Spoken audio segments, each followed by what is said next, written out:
दिव्य लोक में कई देवी देवता एक स्पेशल प्रमोशन सेरेमनी के लिए इकट्ठा हुए थे। इस प्रमोशन मिशन का डिफिकल्टी लेवल था एस रैंक, और इस मिशन के लिए चुनी गई लकी देवी कोई और नहीं बल्कि हीलिंग गॉडेस रिस्टा थीं। चारों तरफ से आती तालियों और चीयर्स के बीच रिस्टा बस हल्की सी मुस्कान के साथ झुकती है और कहती है कि वो इस परीक्षा को पास करने लायक इनफ एक्सपीरियंस हासिल करने की पूरी कोशिश करेगी।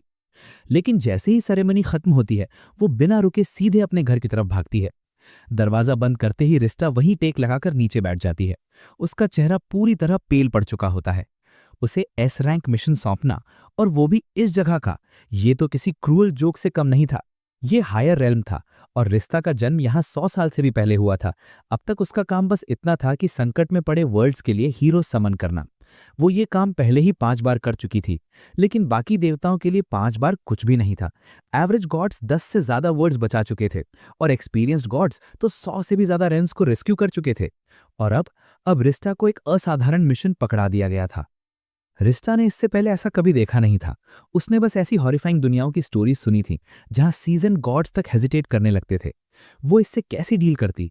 एक पल के लिए वो पूरी तरह ब्रोकन सी महसूस करती है, लेकिन फिर डीप ब्रेथ लेकर खुद को संभालती है और अपनी डेस्क पर बैठ जाती है। थोड़ा सोचने के बाद रिस्टा फैसला करती है कि वो जापान से एक हीरो समन करेगी। आजकल वहां के हीरोज काम, लॉजिकल और सरप्राइजिंगली केपेबल होते हैं।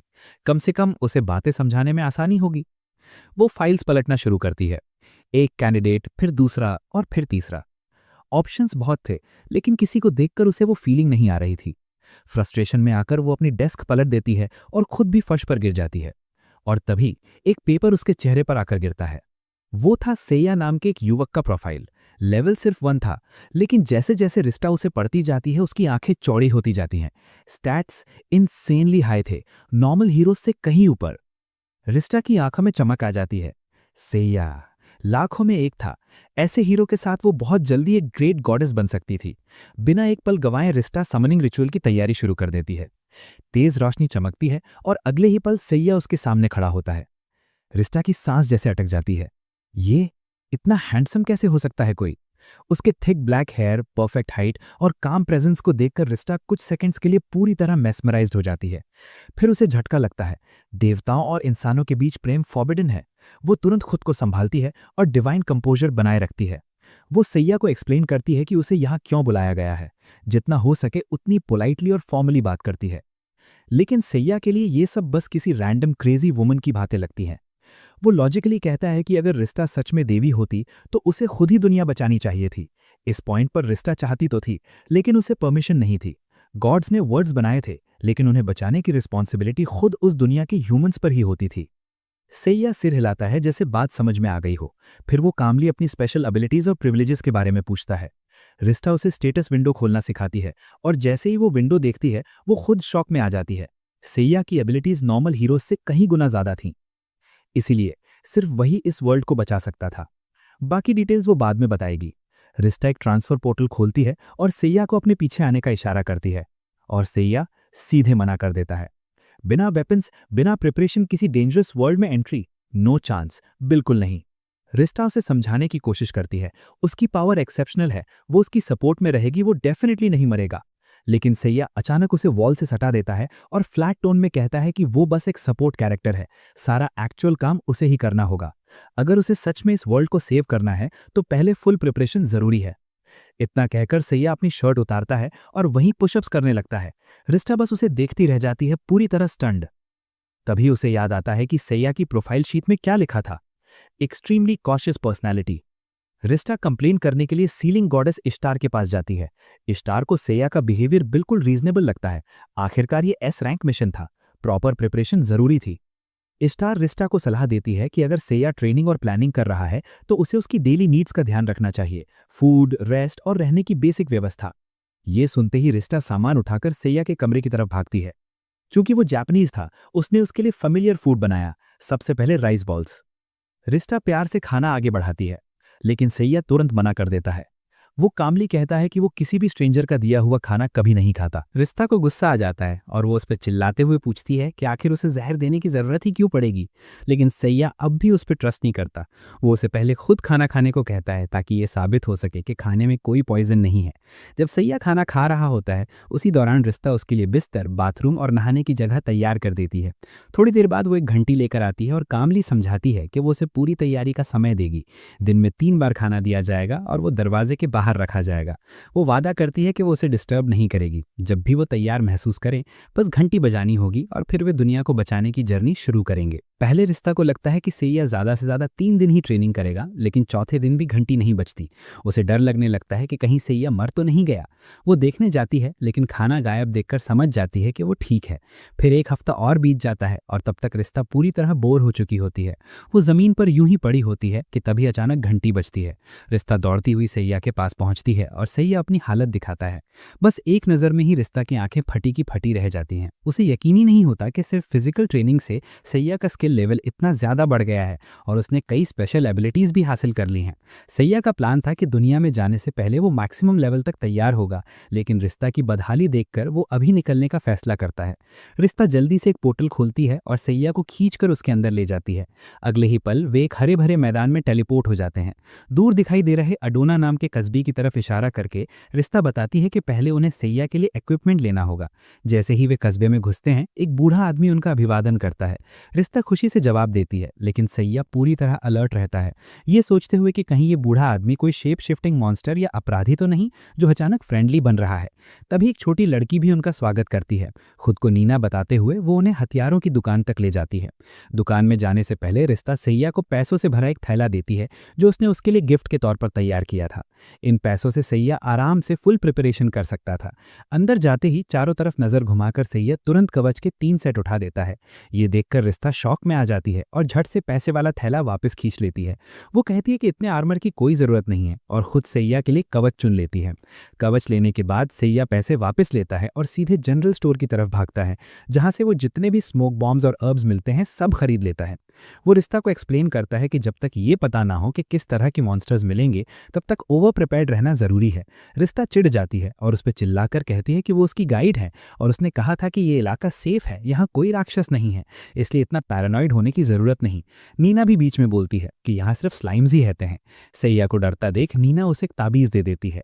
अब जब सारा सामान तैयार हो जाता है तो मॉन्स्टर हंटिंग का समय आता है। रिश्ता सैया को मैदान में ले जाती है, लेकिन सैया किसी भी तरह का रिस्क लेने के मूड में नहीं होता। तभी अचानक एक स्लाइम प्रकट होता है।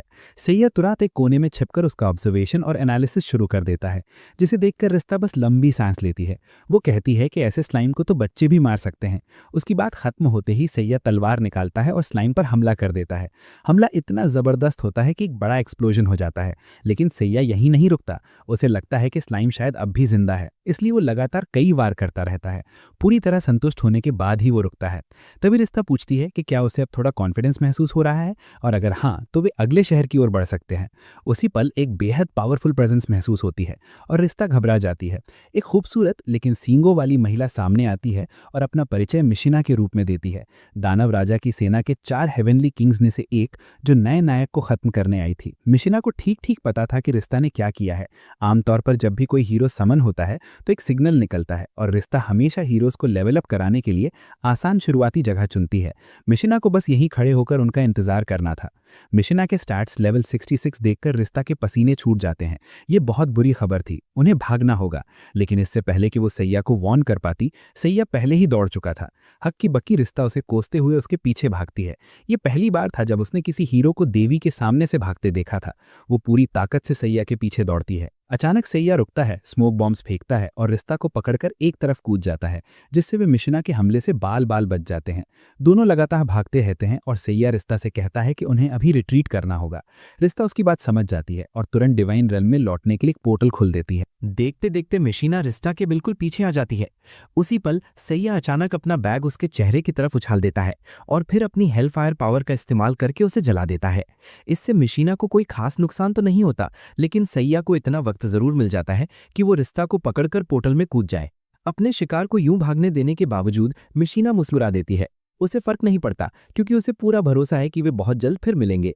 जैसे ही दोनों टेलीपोर्ट होकर उसके कमरे में लौटते हैं, सैया रिश्ता को बाहर निकाल देता है और साफ साफ कहता है कि अब से वो तब तक ट्रेनिंग करता रहेगा जब तक उसे मनचाहा रिजल्ट नहीं मिल जाता। वो कमरे से बाहर नहीं निकलेगा, इसलिए रिश्ता को बस वापस जाकर घंटी बजने का इंतजार करना चाहिए। 2 दिन बीत जाते हैं और रिश्ता अपने कमरे में बेचैनी से इंतजार करती रहती है। अब उससे और आइडल बैठा नहीं जाता, इसलिए वो देवी क्षेत्र में जाकर अपनी क्रिस्टल बॉल उधार लेने चली जाती है। दूसरी दुनिया को देखने के लिए जैसे ही वो मंत्र पढ़ती है, स्क्रीन पर मिशीना का चेहरा एकदम पास आ जाता है, जिससे रिश्ता डर के मारे उछल जाती है। मिशीना को अच्छी तरह पता था कि रिश्ता दिव्य लोक से इस दुनिया पर नजर रख रही है और उसने रिश्ता व सैया को बाहर निकालने की पूरी प्लानिंग कर रखी थी। वो जमीन पर पड़े एक आदमी को लात मारती है और ऐलान करती है कि अब से हर 10 मिनट में वो एक गांव वाले को मारेगी। अगर वे नहीं चाहते कि पूरा गांव खत्म हो जाए तो उन्हें तुरंत वहां पहुंचना होगा। रिश्ता घबराकर सैया के पास दौड़ती है और उससे बताती है कि गांव खतरे में है और उससे तुरंत मदद करने की गुहार लगाती है। सैया साफ इनकार कर देता है और कहता है कि अभी वो पूरी तरह रेडी नहीं है। रिश्ता उसे डांटते हुए कहती है कि एक सच्चा हीरो ऐसा नहीं करता, असली नायक तो बिना सोचे समझे खतरे में पड़े लोगों की मदद के लिए भागता है। तभी 10 मिनट पूरे हो जाते हैं। मिशीना क्रिस्टल बॉल के जरिए बताती है कि वो अगला शिकार नीना के पिता को बनाएगी। रिश्ता का चेहरा उड़ जाता है और वो सैया को किसी भी तरह मनाने की कोशिश करती है, लेकिन सैया उसकी एक भी नहीं सुनता और शांति से स्क्वाट्स करता रहता है। ये देखकर रिश्ता पूरी तरह भड़क जाती है और अकेले ही पोर्टल खोलने वाली ही होती है कि तभी सैया उसे रोक लेता है। जैसा कि रिश्ता पहले बता चुकी थी, डिवाइन रेल्म और दूसरी दुनिया में समय का फ्लो अलग अलग होता है, इसलिए गांव वालों को बचाने के लिए उनके पास अभी भी वक्त है, जल्दबाजी करने की जरूरत नहीं। रिश्ता ये बात समझ जाती है, लेकिन मिशीना ने अगला नाम पहले ही नीना के पिता का चुन लिया था। क्या वे बस उसे मरते हुए देखते रहेंगे? सैया लगातार एक्सरसाइज करता रहता है और रिश्ता पूरी ताकत से उससे विनती करती रहती है। उसे पता है कि सैया को मरने का डर है, लेकिन क्या सच में इससे फर्क पड़ता है? अगर सैया मर गया तो वो अपनी ओरिजिनल वर्ल्ड में लौट जाएगा, लेकिन अगर गांव वाले मरे तो वे हमेशा के लिए खत्म हो जाएंगे। उन्हें वापस लाने का कोई तरीका नहीं होगा। सैया बिना कुछ कहे स्क्वाट्स करता रहता है। अब रिश्ता के पास सच में कोई ऑप्शन नहीं बचता। न सख्ती काम कर रही है, न नरमी। उसे लगने लगता है कि सैया को चुनकर उसने बहुत बड़ी गलती की है। वो सच में एक कावर्ड हीरो है। रिश्ता रोने लगती है और जाने ही वाली होती है कि तभी सैया बोलता है। वो शांत स्वर में समझाता है कि उसके हर कदम के पीछे एक वैलिड रीजन है। अगर वो अभी मर गया तो सिर्फ ये शहर नहीं, बल्कि धीरे धीरे पूरी दुनिया भी नष्ट हो जाएगी। इसलिए उसे हर लड़ाई जीतने के लिए परफेक्ट प्रिपरेशन चाहिए। रिश्ता चौंक कर पलटती है और देखती है कि सैया ने पहले से ही अपना आर्मर पहन चुका है। क्या उसकी तैयारी पूरी हो चुकी थी? रिश्ता जल्दी से अपनी आंखों से चेक करती है और ये सच निकलता है। उसे यकीन ही नहीं होता। सिर्फ 2 दिनों में सैया का लेवल आसमान छू चुका था। अब वो मिशीना से लड़ने के लिए काफी स्ट्रांग हो गया था। रिश्ता उत्साह में शहर के ठीक बीच पोर्टल खोलने का सुझाव देती है ताकि सबको तुरंत बचाया जा सके, लेकिन ये सुनते ही सैया उस बेवकूफ देवी के सिर पर जोरदार घूसा मार देता है। अगर वे सीधे कस्बे में पहुंचते तो नीना और उसके पिता उन्हें बचाने से पहले ही मर जाते, इसलिए पोर्टल थोड़ा दूर खोलना जरूरी था। उधर कस्बे में मिशीना जम्हाई लेती हुई बैठी थी। उसे लग रहा था कि 10 मिनट बहुत लंबा इंतजार है। जैसे ही वो हमला करने के लिए अपनी तलवार उठाती है, वो फांसी का समय घटाकर 5 मिनट कर देती है। तभी सैया प्रकट होता है। वो तलवार की एक एनर्जी वेव भेजता है जिसे मिशीना आसानी से चकमा दे देती है और जोर जोर से हंसते हुए उसका मजाक उड़ाती है। कौन सा हीरो छुपकर हमला करता है और इतनी बुरी तरह मिस करता है? लेकिन सैया को इसकी जरा भी परवाह नहीं थी, क्योंकि शुरू से उसका टारगेट नीना नहीं बल्कि उसके पिता थे। सैया के बचाते ही वे दोनों तुरंत वहां से भाग निकलते हैं। मिशीना सैया के स्टैट्स देखती है और इतने कम समय में हुई जबरदस्त ग्रोथ देखकर चौंक जाती है। ये अच्छा संकेत नहीं था, इसलिए वो सीरियस हो जाती है। मिशीना अपनी मांसपेशियां कसती है और एक विशालकाय रूप में बदलकर सैया पर टूट करती है। सैया उसके हर हमले को रोकता है और लगातार दूरी बनाए रखता है। रूप बदलने के बावजूद मिशीना की स्पीड अब भी सैया के लिए मैनेजेबल थी। हालात वाकई खराब थे। अब उसे अपना आखिरी दांव खेलना ही था।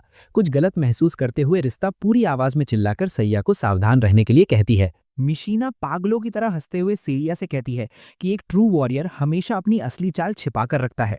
इतना बोलते ही वो अपनी ही तलवार से खुद को घायल कर लेती है और उसी पल उसके पेट से कुछ बेहद अजीब सा बाहर निकलने लगता है। डर के मारे रिश्ता का चेहरा एकदम पीला पड़ जाता है। तो यही था मिशीना का असली रूप। उसकी ताकत देखकर तो हालात और भी डरावने लगने लगते हैं, यहाँ तक कि डी रैंक दुनिया के किसी डेमन लॉर्ड से भी कहीं ज्यादा। अपना ट्रांसफॉर्मेशन पूरा करते ही मिशीना सैया को ताने मारने लगती है। वो पूछती है कि क्या उसने कभी ऐसी पावर देखी है जो उसकी समझ से बाहर हो। फिर वो ऐलान करती है कि वो सैया को सिर्फ एक ही बार में खत्म कर देगी और उसी जोश में उस पर टूट पड़ती है। रिश्ता फूट फूट कर रोने लगती है और सैया से माफी मांगती है कि उसने उसे इतने खतरनाक दुश्मन के सामने खड़ा कर दिया। लेकिन जैसे ही धूल बैठती है, सामने का नज़ारा सबको चौंका देता है। सेइया ने किसी तरह उस हमले को रोक लिया था। रिश्ता तुरंत समझ जाती है कि इसके पीछे सिर्फ एक ही वजह हो सकती है। सेइया के आंकड़े मिशीना से कहीं ज्यादा थे। वो उसकी छिपी हुई जानकारी देखने के लिए अपनी शक्ति का इस्तेमाल करने की कोशिश करती है। रिश्ता हार मानने वालों में से नहीं थी। वो पूरी ताकत झोंक देती है और तब तक देखती रहती है जब तक उसकी आंखें फटी की फटी नहीं रह जाती। जो वो देखती है उससे वो सन्न रह जाती है। सेइया के स्टैट्स पहले दिखाए गए आंकड़ों से पूरे 10 गुना ज्यादा थे। रिश्ता तुरंत इसका एनालिसिस करने लगती है। जब से सेइया इस दुनिया में आया था, उसने अपनी असली ताकत जानबूझकर छिपा रखी थी। पहली बार मिशीना से टकराने पर वो उसे उसी वक्त हरा सकता था, लेकिन वो पीछे हटकर और ट्रेनिंग करने का फैसला किया। ये लड़का इतना कॉशियस कैसे हो सकता है? रिश्ता इसकी कल्पना भी नहीं कर पा रही थी। मिशीना एक और हमले के लिए हवा में उछलती है, लेकिन पलक झपकते ही सेइया उसके ठीक सामने आ खड़ा होता है और इस बार मिशीना के पसीने छूट जाते हैं। अब पीछे हटने का कोई रास्ता नहीं था। सेइया अपनी तलवार निकालता है, उसमें आग की एनर्जी भरता है और एक ही झटके में मिशीना को टुकड़ों में काट देता है। जैसे ही सेइया नीचे उतरता है, रिश्ता दौड़कर उसके पास आती है और उसे डांटती है कि उसने अपनी असली ताकत अपने ही साथी से क्यों छिपाई।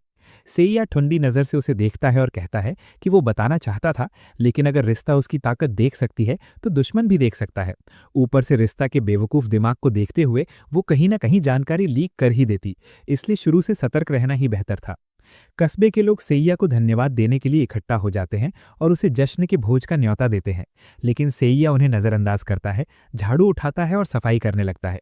ये देखकर सब लोग हैरान रह जाते हैं।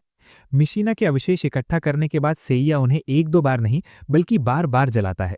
वो तब तक जलाता रहता है जब तक उसे लगता है कि अब काफी हो गया है, इतना कि पूरा इलाका लगभग राख बन जाता है। नतीजा ये होता है कि रिश्ता और सेइया को वहां से बाहर निकाल दिया जाता है। नीना और उसके पिता उन्हें धन्यवाद देने के लिए उनके पीछे पीछे दौड़ते हैं। पिता के पास बदले में देने के लिए बस थोड़े से खुले पैसे होते हैं। सेइया बिना हिचक उन्हें ले लेता है और ऊपर से और पैसे मांगता है, जिससे रिश्ता को शर्म आ जाती है। वो जल्दी जल्दी पिता और बेटी से विदा लेती है और सेइया को खींचकर वहां से ले जाती है। थोड़ी दूर जाने के बाद रिश्ता अगले शहर की ओर बढ़ना चाहती है, लेकिन सेइया साफ मना कर देता है। उसका मानना है कि स्वर्गीय राजाओं में से एक को हराने के बाद अब डेमन लॉर्ड और भी खतरनाक दुश्मन भेजेगा, इसलिए वो इंटेंसिव ट्रेनिंग और प्रिपरेशन के लिए दिव्य लोक लौटेगा। रिश्ता कितनी भी विनती करे, सेइया पर कोई असर नहीं पड़ता। वो उसके चेहरे की ओर इशारा करके कह देता है कि वो पूरी तरह यूजलेस है और किसी काम की नहीं, इसलिए अभी पोर्टल खोलकर वापस चले जाना चाहिए। दिव्यलोक लौटकर रिश्ता फिर से एरिया के पास शिकायत लेकर जाती है।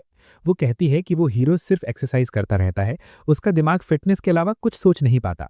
ये सुनकर एरिया हंस पड़ती है और रिश्ता को जल्दबाजी ना करने की सलाह देती है। आखिरकार सेइया हमेशा ट्रेनिंग तो नहीं करता रहेगा, रिश्ता को बस धैर्य रखना होगा। लेकिन रिश्ता अंदर ही अंदर बेचैन थी। वो जल्दी ये मिशन खत्म करके एरिया जैसी महान देवी बनना चाहती थी। इसी मौके पर एरिया अपनी कहानी साझा करती है। वो बताती है कि उसने 300 दुनियाएं बचाई थीं, लेकिन एक दुनिया को अपनी गलती की वजह से नहीं बचा पाई। रिश्ता तुरंत उसे दिलासा देती है और कहती है कि 300 में से सिर्फ एक दुनिया का न बच पाना कोई बड़ी बात नहीं है। लेकिन एरिया ऐसा नहीं सोचती। शायद देवताओं के लिए ये मामूली हो, लेकिन उस दुनिया के लोगों के लिए इसका मतलब बहुत बड़ा था। एरिया अपनी बात खत्म कर चाय बनाने जाने ही वाली थी कि तभी सेइया अचानक अंदर आ जाता है। सेइया को देखते ही एरिया उसके पास आती है, अपना परिचय देती है और उसकी परेशानी पूछती है। सेइया बताता है कि चाहे वो कितने भी सिटअप्स या पुशअप्स कर ले, उसका लेवल आगे नहीं बढ़ रहा है। ये सुनते ही रिश्ता की आंखों में चमक आ जाती है। इस लड़के की फिजिकल ट्रेनिंग अब अपनी लिमिट पर पहुंच चुकी थी, इसलिए सुझाव आया कि सैया अपने स्किल्स बढ़ाने के लिए राक्षसों का शिकार करे। लेकिन सैया ने बिना सोचे तुरंत मना कर दिया। उसका साफ कहना था कि लड़ाई में बहुत ज्यादा रिस्क होता है और वो बेवजह खतरा नहीं लेना चाहता। उसे कोई ऐसा तरीका चाहिए था जो ज्यादा सेफ हो और साथ ही ज्यादा इफेक्टिव भी। सैया को पता था कि रिश्ता दिव्य लोक में लगभग कुछ भी बना सकती है, तो उसने चाहा कि रिश्ता उसके लिए कुछ खास ट्रेनिंग उपकरण बना दे। रिश्ता ने समझाने की कोशिश की कि भले ही वो उसके लिए ये सब बना दे, लेकिन शारीरिक प्रशिक्षण की तरह इन तरीकों की भी एक सीमा होगी। तो फिर राक्षसों को मारकर लेवल बढ़ाने और बैटल एक्सपीरियंस लेने में दिक्कत ही क्या है?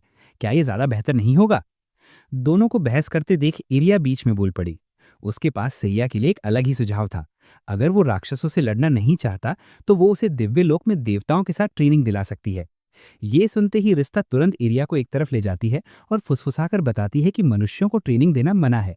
ऊपर से उनमें से कोई भी युद्ध की देवी नहीं है, तो फिर वे सैया को आखिर ट्रेन कैसे करेंगे? एरिया हल्के से मुस्कुराती है और खिड़की से बाहर झांकते हुए दूर खड़े एक बेहद सजग देवता की ओर इशारा करती है। वो देवता कोई और नहीं बल्कि तलवारों के देवता सर्सियस थे। एरिया ने सबकी ओर से उनसे मदद मांगने का फैसला किया। एरिया एक उच्च पद की देवी थी, इसलिए सर्सियस मना नहीं कर सका, लेकिन उसने सैया को पहले ही चेतावनी दे दी। उसका ट्रेनिंग प्रोग्राम बेहद कठोर है और सैया जैसे साधारण इंसान के लिए उसके साथ तालमेल बिठाना आसान नहीं होगा।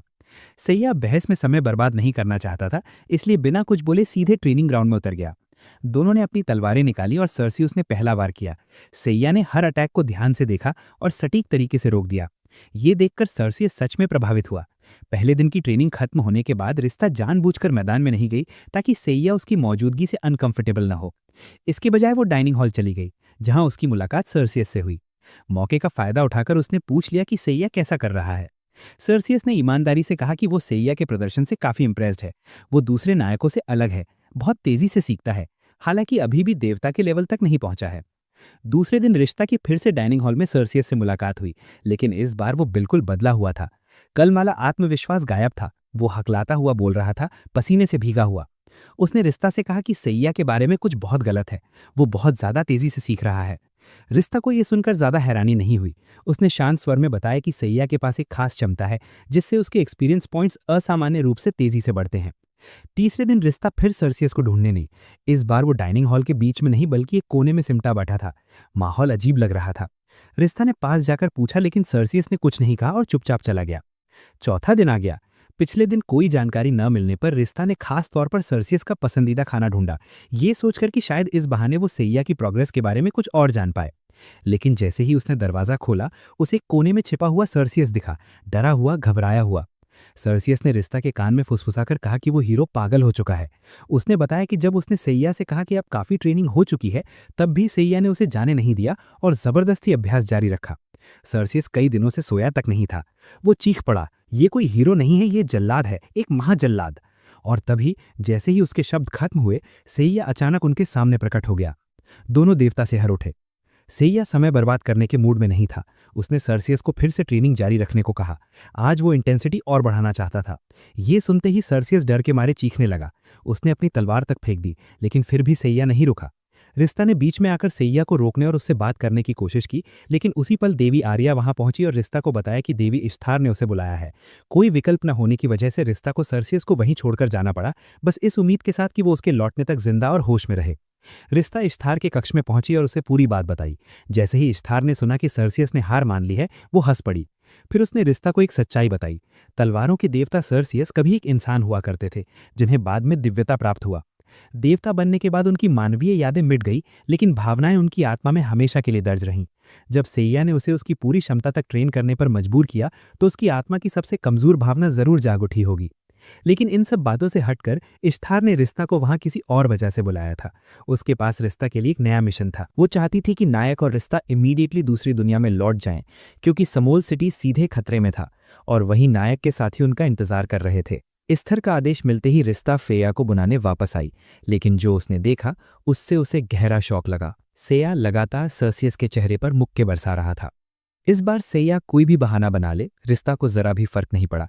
वो तय कर चुकी थी कि उसे हर हाल में अपने साथ ले जाना है। सैया ने भी ज्यादा विरोध नहीं किया। वो सर्सियस से जरूरी सारी जानकारी निकाल चुका था और अब पूरी तरह रेडी था। जैसे ही वे समौल पहुंचे, रिश्ता ने देखा कि कस्बे के लोग घबराकर घर छोड़ रहे हैं। जब उसने वजह पूछी तो पता चला कि मरे हुए लोगों की सेना आने वाली है और अगर किसी को जिंदा रहना है तो उसे अभी निकलना होगा। चलते चलते रिश्ता ने सैया को समझाया कि ये अंडर आखिर होते क्या हैं। जैसे ही सैया को पता चला कि वे पवित्र जल से डरते हैं, वो तुरंत एक दुकान में घुस गया और प्रिकॉशन के तौर पर 1000 बोतलें होली वाटर मांगने लगा। दुकानदार इतनी बोतलें नहीं दे सका, जिससे सैया साफ तौर पर निराश हो गया। एक बार फिर रिश्ता को बीच बचाव करना पड़ा। उनका अगला ठिकाना चर्च था, जहां सैया के साथी उसका इंतजार कर रहे थे। वे जल्दी पहुंच गए। बहन और पुजारी ने देवी को तुरंत पहचान लिया और आगे बढ़कर स्वागत किया। वहीं अलूलू और मैश से उनका परिचय कराया गया, जिनके खून में ड्रैगन का अंश था और जो आगे की यात्रा में सैया के साथी बनने वाले थे। पुजारी ने भी सैया का अभिवादन किया और अपना परिचय दिया। सैया ने कुछ कहा नहीं, वो बस आगे बढ़ा और सीधे पुजारी के सिर पर पवित्र जल डाल दिया। ये देखकर रिश्ता चौंक गई और जोर से चिल्लाई कि वो आखिर कर क्या रहा है। तभी पुजारी के सिर से धुआं उठने लगा। साफ हो गया कि वो पहले ही एक अनडेड में बदल चुका था और ये देखकर अलूलू और मैश दोनों काफी प्रभावित हुई। वे उससे लड़ने के लिए आगे बढ़ीं। रिश्ता ने सैया को उनकी मदद करने की याद दिलाई, लेकिन वो बोलने से पहले ही सैया ने काम शुरू कर दिया था। पुजारी का शरीर टूटने बिखरने लगा। अब सैया आगे बढ़कर उसकी जांच करने लगा। कोई खून नहीं, शरीर हिल नहीं पा रहा, फिर भी वो जिंदा था। मतलब साफ था ये पूरी तरह एक अनडेड बॉडी थी। तभी पुजारी ने धमकी भरी हंसी हंसी। उसने बताया कि वो 4 स्वर्गीय राजाओं में से एक डेथ मैगला का सेवक है। अगली सुबह तक 10,000 अनडेड सैनिक इस शहर पर हमला करेंगे और तब कोई भी योद्धा उनका सामना नहीं कर पाएगा। सैया को बस इतनी ही जानकारी चाहिए थी। क्योंकि वो अमर था और इस हालत में भी मरा नहीं, सैया ने और ज्यादा कॉशियस होने का फैसला किया। जैसे ही सैया ने अपने स्किल्स इस्तेमाल किए, चर्च में लगातार विस्फोट होने लगे। रिश्ता घबराकर सबको पकड़ती है और बाहर की ओर भागती है। विस्फोट के बाद चर्च पूरी तरह खंडहर बन चुका था और ये दृश्य देखते ही रिश्ता बेहोश हो गई। थोड़ी सनकी होने के बावजूद मैश सैया की ताकत से काफी प्रभावित थी। वो और अलुलू दोनों उससे हाथ मिलाने आगे बढ़ीं, इस उम्मीद में कि अब वे साथ में क्वेस्ट्स करेंगी। सैया ने अपनी जेब से पवित्र जल निकाला और मैश और अलुलू के सिर पर डाल दिया। कोई रिएक्शन न देखकर सैया ने आखिरकार अपना परिचय दिया। अब तक अलुलू और मैश सैया से थोड़ा सावधान हो चुकी थीं। उसका पागलपन उन्हें सामान्य से कहीं ज्यादा लग रहा था। उन्होंने मुड़कर देखा तो रिश्ता और सैया उन्हें ध्यान से देख रहे थे और उनकी स्टैट्स जांच रहे थे। सच कहें तो मैश और अलुलू के स्किल्स बहुत खास नहीं थे। रिश्ता को लगा कि वे धीरे धीरे इंप्रूव कर सकती हैं, इसलिए ज्यादा जल्दबाजी की जरूरत नहीं है। लेकिन सैया इससे बिल्कुल सहमत नहीं था। उसने साफ कह दिया कि वो 2 कमजोर खिलाड़ियों के साथ टीम नहीं बनाएगा। सैया ने अपना फैसला स्पष्ट कर दिया। मैश और अलुलू बहुत कमजोर थीं और अगर वे उसके साथ जाती तो सिर्फ बोझ बनती, इसलिए उसे उनकी कोई जरूरत नहीं थी। ये सुनकर मैश भड़क गई और सैया पर हमला ही करने वाली थी। तभी पहरेदारों का एक दल वहां पहुंच गया और सबको रोक लिया। चर्च को तबाह देखकर वे घबरा गए और पूछने लगे कि आखिर हुआ क्या है। रिश्ता पसीने से तर थी।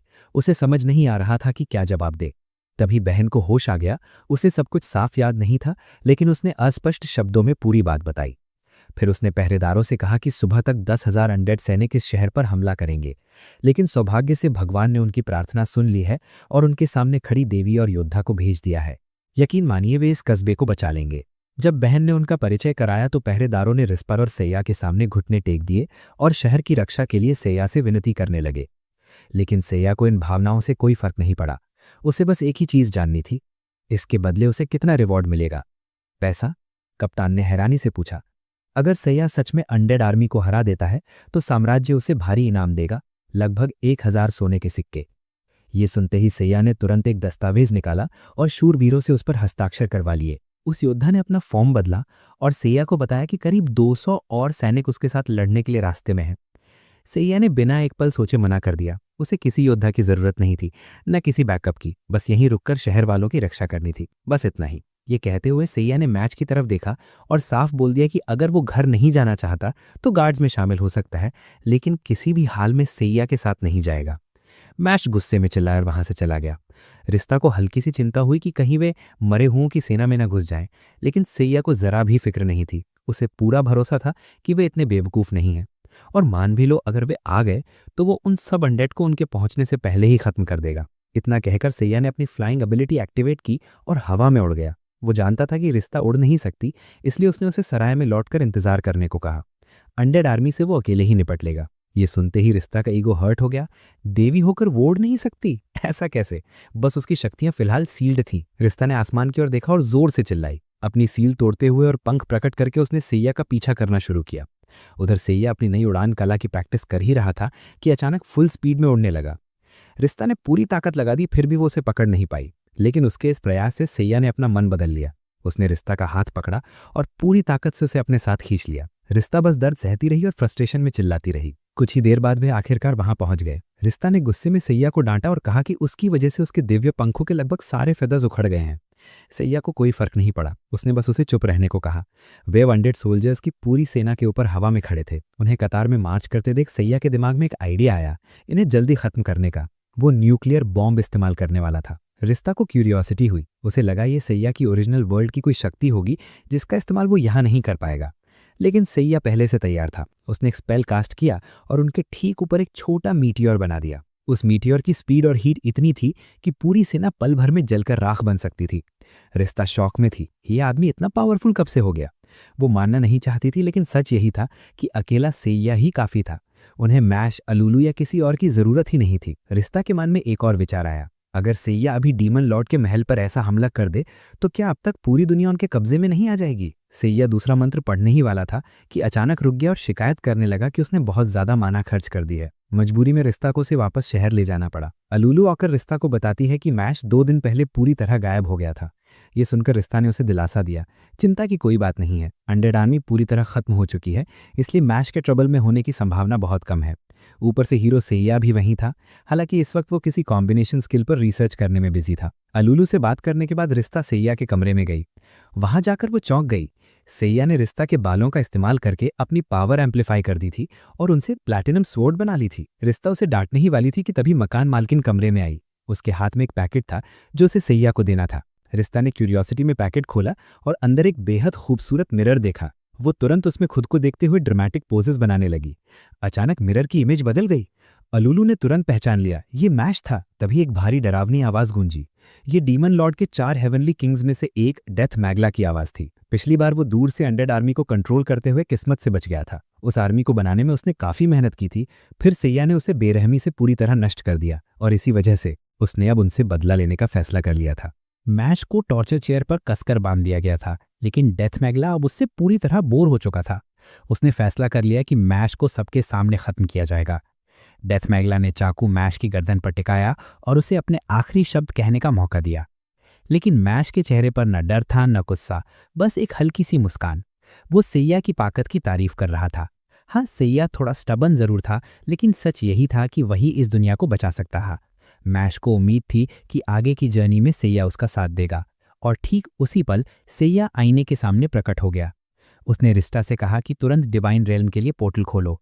फिर उसने मैश की तरफ देखा और कामली फैसला किया कि वो उसे अपने साथ पोर्टर यानी सामान ढोने वाले के रूप में रखेगा। ये सुनते ही डेथ मैगला जोर जोर से हंस पड़ा। आखिर वे कर क्या रहे थे? वे तो बस एक मिरर के जरिए बात कर रहे थे। सैया कभी भी मैश को बचा नहीं सकता था, लेकिन सैया को इसकी जरा भी परवाह नहीं थी। उसने अपनी तलवार निकाली और पलक झपकते ही डेथ मैगला का हाथ काट दिया। रिश्ता हैरान रह गई। नीना के पिता को हॉस्टेज बनाए जाने वाली घटना के बाद सैया ने ऐसी सिचुएशंस के लिए पहले से तैयारी कर रखी थी। अब वो स्पेस तक को काट सकता था। वार करते ही सैया ने बिना रुके रिश्ता को डिवाइन रेल्म वाले पोर्टल में धकेल दिया। ज्यादा से ज्यादा 10 सेकंड में डेथ मैगला मैश को मार देगा। डिवाइन रेल्म और दूसरी दुनिया में टाइम फ्लो अलग अलग होता है, यानी उनके पास मैश को बचाने के लिए करीब 15 मिनट थे। सैया सीधे गॉडेस इस्टार के पास पहुंची और मैश की लोकेशन जानने की विनती की। हालांकि इंसानों की ज्यादा मदद करना नियमों के खिलाफ था, सैया ने पहले ही रूल्स को बेंड करने का तरीका सोच रखा था। इसी वजह से इस्टार ने उनकी मदद करने की अनुमति दे दी। जैसे ही डेथ मैगला की एग्जैक्ट लोकेशन मिली, सैया ने रिश्ता से कहा कि ठीक उसके सामने पोर्टल खोले। पोर्टल खुलते ही सैया बिजली की स्पीड से अंदर घुसी और डेथ मैगला के चेहरे पर आग बरसाकर उसे पीछे धकेल दिया। उसी वक्त रिश्ता मैश पर हीलिंग मैजिक डालने के लिए दौड़ पड़ी। हीलिंग करते करते उसकी नज़र सैया पर बनी हुई थी।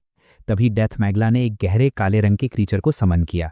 ये डार्क फ्यूरिस था, फायर टाइप का सबसे पावरफुल मॉन्स्टर। रिश्ता ने जल्दी से स्टैट्स चेक किए और उसका चेहरा उतर गया। इस मॉन्स्टर के पास 100,000 डिफेंस पॉइंट्स थे और ये लगभग हर एट्रीब्यूट के प्रति रेजिस्टेंट था। सिर्फ आइस ही से डैमेज पहुंचा सकती थी। ये सुनते ही डेथ मैगला जोर जोर से हंस पड़ा। उसने सैया और मैशिना की पूरी फाइट ऑब्जर्व की थी। सैया के फायर मैजिक इस्तेमाल करने की जानकारी के आधार पर ही उसने इस मॉन्स्टर को तैयार किया था। अब सैया इसे कैसे हराएगी? सैया हल्के से मुस्कुराई और अपनी तलवार म्यान में डालते हुए बोली, वो हमेशा फुली प्रिपेयर्ड रहती है। फिर सैया आगे बढ़ी और मॉन्स्टर के पेट में जोरदार पंच मारा। घबराकर डेथ मैगला ने अपनी पूरी शक्ति फायर में झोंक दी ताकि सैया को एक ही बार में जला दे, लेकिन सैया ने डॉज नहीं किया। उसने सीधा उस हमले का सामना किया। एक साधारण मुक्के से ही मॉन्स्टर का अटैक रुक गया। ये देखकर डेथ मैगला को अपनी आंखों पर यकीन नहीं हुआ। दोनों के पंचेस टकराए और उसी पल मॉन्स्टर का हाथ जमने लगा और डेथ मैगला पूरी तरह शॉक में चला गया। सैया आइस पावर कैसे इस्तेमाल कर सकती थी? फायर और आइस तो एक दूसरे के बिल्कुल ऑपोजिट थे। तभी उसकी नज़र सैया की उंगली में पहनी रिंग पर पड़ी। रिश्ता भी समझ चुकी थी कि सैया ने पॉकेट से निकालकर एलिमेंट्स को कंबाइन कर लिया था। सैया ने और भी रिंग्स निकाली, हर सिचुएशन के लिए रेडी। आइस ही नहीं बल्कि डार्कनेस, लाइट, लाइटनिंग, अर्थ और विंड, हर एलिमेंट की रिंग्स उसके पास थी। डेथ मैगला अब भी यकीन नहीं कर पा रहा था। भले ही मॉन्स्टर के पास 100,000 डिफेंस और आइस रेजिस्टेंस थी, फिर भी वो सैया का सामना कर सकता था। कम से कम उसे ऐसा लग रहा था, लेकिन ये भी सैया की कैलकुलेशन में शामिल था। आइस का ऑपोजिट फायर होता है और इस वक्त मॉन्स्टर पूरी तरह फ्रीज हो चुका था। सेया को बस एक और पावरफुल फायर अटैक करना था और जीत पक्की थी। उसने तलवार निकाली और आगे बढ़कर मॉन्स्टर की छाती में वार कर दिया।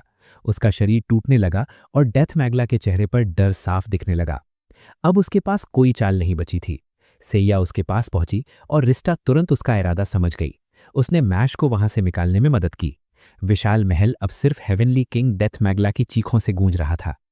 मैश को आराम के लिए सराय में लाया गया, जहां अलुलू उदास खड़ी उसका इंतजार कर रही थी।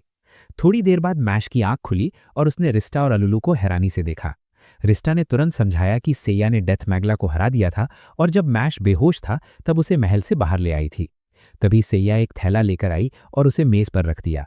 उसने मैश और अलुलू से कामली कहा, अब जल्दी से तैयार हो जाओ। वो इन दोनों बच्चों को अपना सामान उठाने की अनुमति देने वाली थी। अलुलू बेहद खुश थी क्योंकि हीरो के लिए सामान उठाना उसके लिए एक ऑनर जैसा था। लेकिन मैश ने चादर को कसकर पकड़ रखा था। जो कुछ भी हुआ था उसके बाद मैश को बहुत कुछ समझ आ गया था, और सबसे बड़ी बात यह कि उसकी ताकत अभी भी इनसफिशिएंट थी। इसी एहसास के साथ वो तुरंत घुटनों के बल बैठ गया और सेया से उसे सिखाने की रिक्वेस्ट करने लगा। सेया ने न तो साफ हाँ कहा न ही मना किया, बस इतना बोला कि जब तक मैश उसका सामान संभाले रखे वो जो चाहे कर सकता है। सेया जाने ही वाला था कि मैश ने उसे रोक लिया।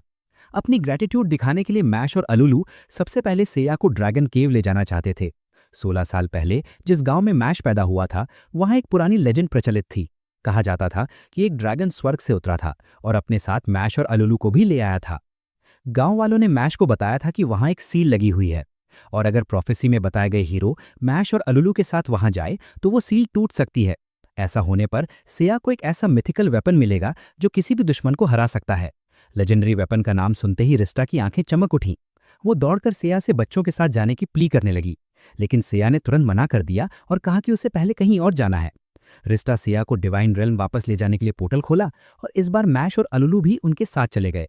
ये डिवाइन रेल्म में उनका पहला एक्सपीरियंस था और दोनों बच्चे काफी एक्साइटेड थे। उन्होंने सेया से थोड़ा घूमने की परमिशन मांगे। सेया ने उन्हें रोकते हुए कहा कि अभी इसके लिए टाइम नहीं है। पूरा ग्रुप डाइनिंग हॉल की तरफ चला गया। रिस्टा ने चारों ओर देखा लेकिन उसे सर्सियस कहीं नजर नहीं आया। बाद में पता चला कि सर्सियस एप्रन पहने बेकिंग कर रहा था। रिस्टा को देखते ही वो तुरंत छिपने की कोशिश करने लगा, लेकिन सेया की नजरों से वो कैसे बच पाता। जब रिस्टा ने पूछा कि वो यहाँ क्या कर रहा है तो सर्सियस ने बहाना बनाया कि उसने अपनी तलवार नीचे रख दी है और बस बेकिंग कर रहा है। सेया को उसके हॉबीज से कोई मतलब नहीं था। उसने अपनी तलवार सीधे सर्सियस के चेहरे पर तान दी और उसे अपनी असली ड्यूटी पर लौटने के लिए कहा। डर के मारे सर्सियस चीख पड़ा और बोला कि अब वो किसी को ट्रेनिंग नहीं देगा। लेकिन जैसे ही रिस्टा ने मैश को आगे किया, सर्सियस का एटीट्यूड तुरंत बदल गया। मैश की एबिलिटी बेहद कम थी, सर्सियस से भी कहीं ज्यादा वीक। ये देखकर सर्सियस जोर से हंसा और मैश को सिखाने के लिए रेडी हो गया। अलुलू के लिए एक अलग ट्रेनिंग कोर्स तय किया गया। रिस्टा उसे फायर गॉडेस हेस्टिया से मिलवाने ले गई। इंसानों की मदद करना देवताओं का रिस्पॉन्सिबिलिटी था, इसलिए हेस्टिया मना नहीं कर सकी। बच्चों की ट्रेनिंग तय होने के बाद सेया और रिस्टा वहां से निकल पड़े। अब सेया रिस्टा के लिए भी किसी ट्रेनर की तलाश करना चाहता था। ये सुनकर रिस्टा मन ही मन सेया को कोसने लगी। आखिर उसे कौन सिखाना चाहेगा। इन्हीं सोचों में डूबी रिस्टा एक विशाल संदूक से टकरा गई। सामने थी Valkyrie, goddess of destruction. Valkyrie ने तुरंत रिस्टा का कॉलर पकड़ लिया और उसे धमकाया। एक थर्ड रैंक गॉडेस की इतनी हिम्मत कैसे हुई कि उसका रास्ता रोके। रिस्टा डरते हुए माफी मांगने लगी। वैल्करी ने थोड़ा टीज किया और फिर जाने के लिए मुड़ गई। सेया मानना नहीं चाहता था, लेकिन उसे रिस्टा को बताना पड़ा कि उसे वैल्करी से एक बेहद डेंजरस ऑरा महसूस हो रहा है। रिस्टा भी जानती थी वैल्करी डिवाइन रिल्म की सबसे पावरफुल गॉडेस थी। उसने सेया को साफ चेतावनी दी कि वैल्करी से ट्रेनिंग मांगने का सोचना भी मत, क्योंकि वो किसी भी इंसान को बिना सोचे मार सकती है। लेकिन रिस्टा अपनी बात पूरी कर पाती उससे पहले ही सेया दौड़कर वैल्करी के पास गया और ट्रेनिंग की मांग कर दी। सेया का ये बोल्ड एटीट्यूड देखकर वैल्करी भड़क गई। रिस्टा ने माफी मांगने की कोशिश की, लेकिन वैल्करी को कोई फर्क नहीं पड़ा। बिना एक पल गवाए उसने सेया को वहीं मार डाला, ठीक उसी समय जब वो कुछ करने वाली थी। तभी गॉडेस एरिया प्रकट हुई और सेया की तरफ से वैल्करी से माफी मांगी। एरिया भी हाई रैंक गॉडेस थी, इसलिए वैल्करी ने बात आगे नहीं बढ़ाई। लेकिन बदले में उसने एरिया से एक अजीब सी शर्त रखी। उसे उसकी चेस्ट को फ्रीली टच करने की परमिशन चाहिए। एरिया ने अनिच्छा से हामी भर दी। वैल्करी के जाते ही एरिया ने सेया की तरफ मुड़कर उसे डांटने की तैयारी की। अब उसे समझ आ चुका था कि सेया ट्रेनिंग चाहता है। एरिया ने सेया को अपने साथ चलने को कहा। वो उसे वॉर गॉडेस अडनिला के पास ले गई और रिक्वेस्ट की कि वो सेया को ट्रेन करे। एक इंसान को ट्रेनिंग देना? अडनिला जोर से हंस पड़ी। ये तो इंटरेस्टिंग होने वाला था। अगले ही पल अडनिला सेया के पीछे प्रकट हुई और बोली कि उसके पास सिर्फ एक ही चाल है। ये चाल इतनी फास्ट थी कि ये नॉर्मल इंसान की आंखें उसे फॉलो तक नहीं कर सकती थी। सवाल यही था, क्या सेइया इसे सीख पाएगी? बिना ज़्यादा सोचे सेइया ने चैलेंज एक्सेप्ट कर लिया और यहीं से लर्निंग का पहला दिन शुरू हुआ। हमेशा की तरह रिस्टा सबके लिए खाना लेकर आई। मैच ठीक ठाक था।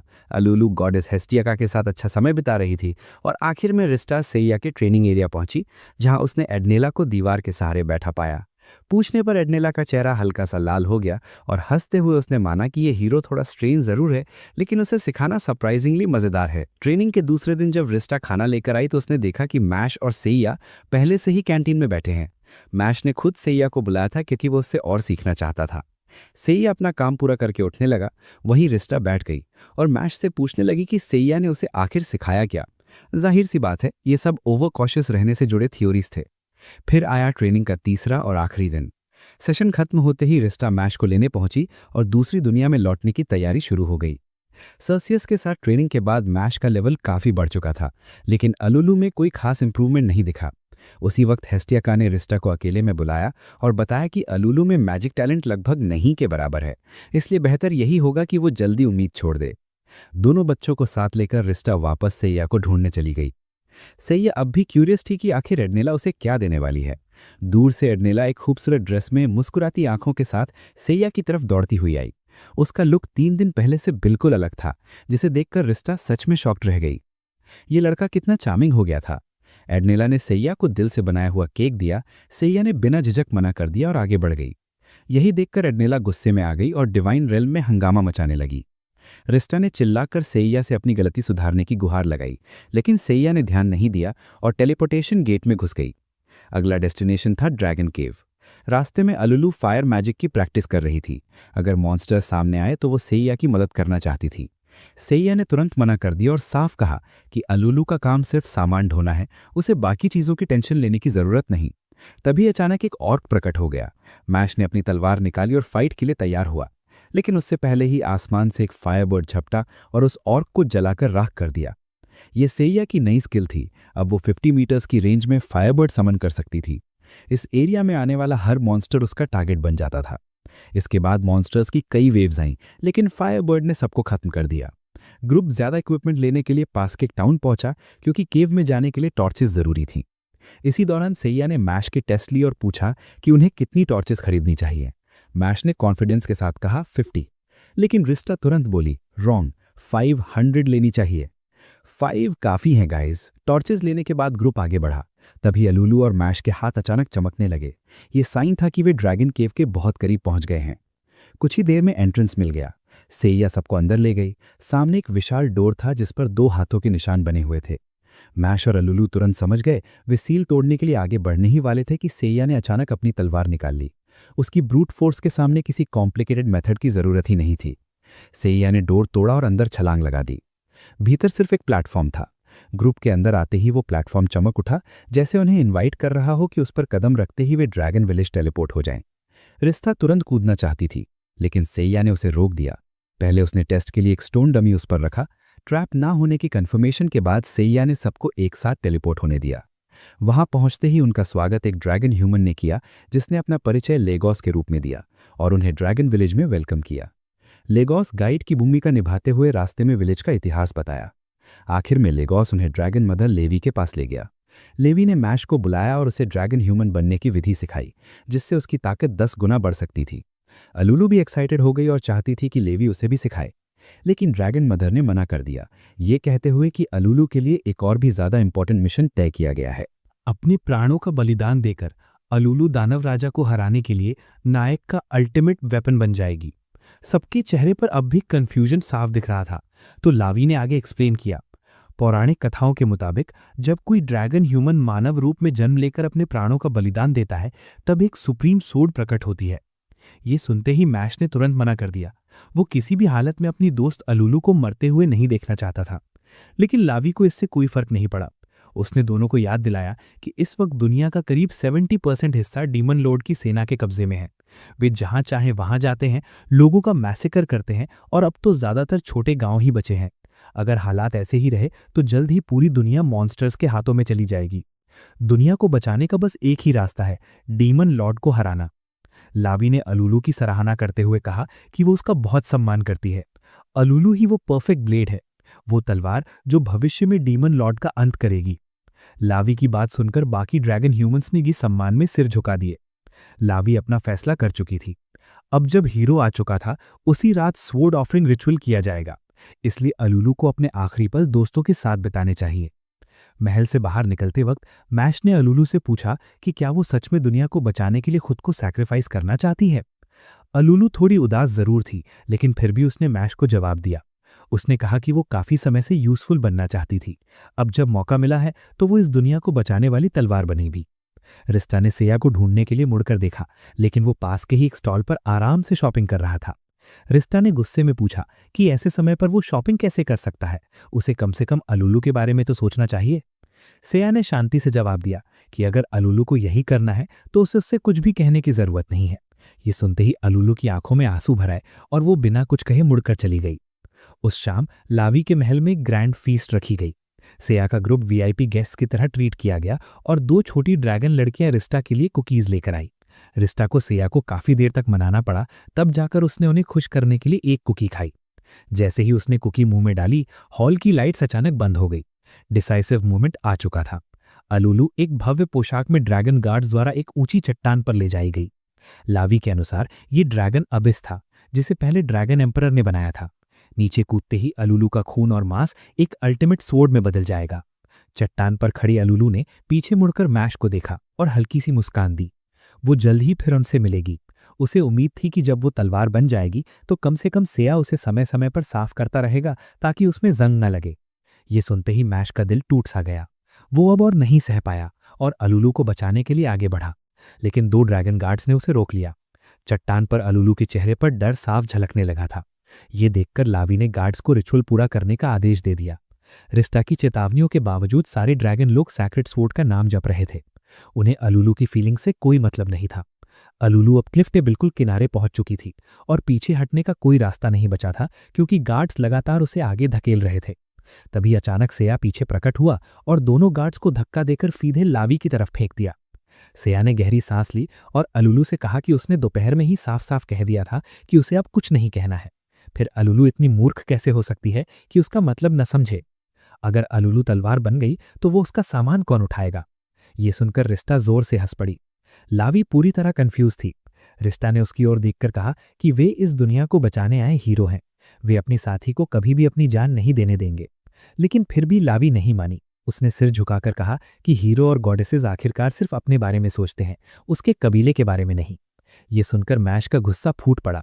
वो ड्रैगन ह्यूमन में बदल गया और लावी को सबक सिखाने के इरादे से गार्ड्स को धक्का देकर हटाने लगा, लेकिन अचानक गिर पड़ा। रिस्टा भी जमीन पर गिर पड़ी। लावी जोर जोर से हंसते हुए बोली कि वो पहले से सतर्क थी। उसे अंदाजा था कि ऐसा होगा, इसलिए उसने उनके ड्रिंक्स में पैरालिसिस पॉइजन मिला दिया था। वो रिचुअल जारी रखना चाहती थी, लेकिन सेया पर इसका कोई असर नहीं हुआ। सेया मुस्कुराई और इसे बच्चों वाला मजाक बताते हुए कहा कि वो कभी छिपकली का मांस खाएगी ही नहीं। जब ये तरीका भी फेल हो गया तो अब सिर्फ एक ऑप्शन बचा था। लावी एक विशाल ड्रैगन में बदल गई और उड़ते हुए सेया के सामने आ खड़ी हुई। लावी के पास सामान्य रूप से हाई एचपी और कंप्लीट डिफेंस को देखकर रिस्टा का पसीना छूट गया। साया पूरी तरह काम रही और उसने मैश से पूछा कि हथियार किस बॉक्स में रखे हैं। फिर साया ने अपने बैग से एक गहरी काली तलवार निकाली। उसे देखते ही लवी डर के मारे कांप उठी, क्योंकि वो वही ड्रैगन स्लेयर सोर्ड थी। मैश और रिस्टा दोनों शौक में थे कि साया के पास ये तलवार आखिर आई कहां से। लेकिन सच यही था कि ये उसकी एक्सट्रीम प्रिपरेशन का नतीजा था। जिस पल उसे पता चला कि वे ड्रैगन केव जाने वाले हैं, उसी पल साया ने ड्रैगन फाइट की पॉसिबिलिटी को कैलकुलेट कर लिया था और इसलिए उसने ये तलवार पहले से तैयार रखी थी। इसके सोर्स की बात करें तो साया ने इसे बनाने में मैश, अलुलू और रिस्टा के बालों का इस्तेमाल किया था। बिना वक्त गंवाए साया तेजी से आगे बढ़ी और लवी पर हमला कर दिया। असली ड्रैगन किलिंग सोर्ड से साया उसे घायल करने में कामयाब रही। लवी जोर से हंसी और साया को एक बार फिर याद दिलाया कि जैसा उसने कहा था, वो खुद को बहुत कॉशियस मानती है। जैसे ही उसने ये कहा, अलुलू के गले का कॉलर अचानक चमक उठा और वो दर्द से करहा उठी। कर्स एक्टिवेट होते ही वो कॉलर जेल के फंदे जैसा कस गया। अब अलुलू के पास अपनी जान बचाने के लिए सिर्फ 3 मिनट थे। उसकी मौत के बाद रिचुअल पूरा करने के लिए उसे खाई में गिराना ही काफी था। साया ने पलटकर अलुलू की हालत देखी और फिर लवी को आखिरी बार सलाह दी कि अगर वो डीमन लॉर्ड के साथ अलायंस में नहीं है तो अभी भी कर्स हटाने का मौका है। लेकिन जाहिर था लवी नहीं मानी और यहीं से साया के पास पीछे हटने का कोई रीजन नहीं बचा। उसने फायर की एक जबरदस्त स्ट्रीम छोड़ी जिसने एक ही झटके में लवी की आधे से ज्यादा एचपी उड़ा दी। फिर भी लवी पीछे नहीं हटी। उसे पूरा भरोसा था कि चाहे हीरो कितना भी स्ट्रांग क्यों ना हो, उसे हराने में 3 मिनट से ज्यादा लगेंगे। उसने खुद को सिकोड़ लिया और पूरी तरह डिफेंसिव स्टैंड्स में आ गई। ये देखते ही साया ने तुरंत एक पाउच निकाला और उसका पूरा कंटेंट मुंह में डालकर चबा लिया। ये स्पीड सीड्स थे। साया की गति अब एबनॉर्मल लेवल तक बढ़ने वाली थी। और यही बात खत्म नहीं हुई। साया ने एक और ड्रैगन स्लेयर सोर्ड निकाल ली। इन दोनों को मिलाकर उसका इरादा साफ था, अलुलू की मौत से पहले ही लवी को खत्म करना। अब सारी प्रिपरेशंस कंप्लीट थीं। साया ने नॉन स्टॉप अटैक करने का फैसला कर लिया। रिस्टा लगातार सिचुएशन अपडेट देती रही, लेकिन लवी की डिफेंस absurd लेवल की थी और यही सबसे बड़ी प्रॉब्लम थी। साया के लगातार हमलों के बावजूद लवी की हेल्थ में जरा भी गिरावट नहीं आ रही थी। सिर्फ 1 मिनट बाकी रहते लवी हंसी और साया को इस बेकार की लड़ाई को रोकने की सलाह दी। साया ने हमला जारी रखा और सार्कास्टिक अंदाज में बोली, और तुम खुद को कॉशियस कहती हो। यही पल था जब लवी को एहसास हुआ कि वो धीरे धीरे खाई के किनारे की तरफ धकेली जा रही है। रिस्टा किसी तरह खड़ी हुई और फिर से लवी से अलुलू पर से कर्स हटाने की गुहार लगाई। और तभी सब कुछ अचानक बदल गया। लवी ने आंखें जोर से बंद की और चिल्लाकर कहा कि उसने साया को पकड़ लिया है। जैसे ही साया ने हमला रोका, लवी ने उस पर प्रोजेक्टाइल्स बरसा दिए।